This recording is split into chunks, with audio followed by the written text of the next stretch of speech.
Welcome to in plan nursery में सभी किसान भाइयों को हार्दिक स्वागत करता हूं।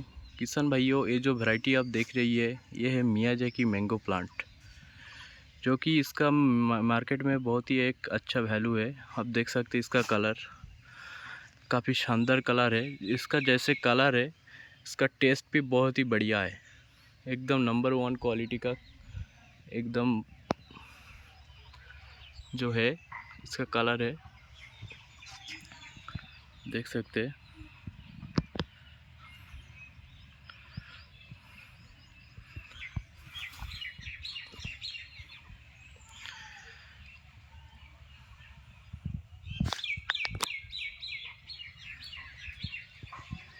ऊपर के साइड भी काफ़ी शानदार क्वालिटी का।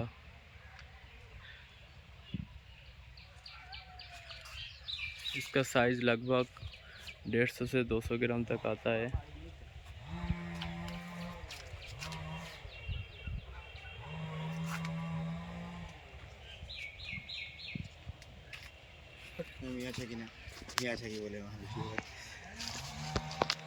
बोली चलली हलो वहाँ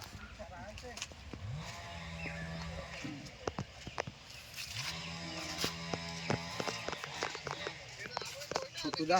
হ্যাঁ, ওই আম হয়েছে মুখের কাছে কালো।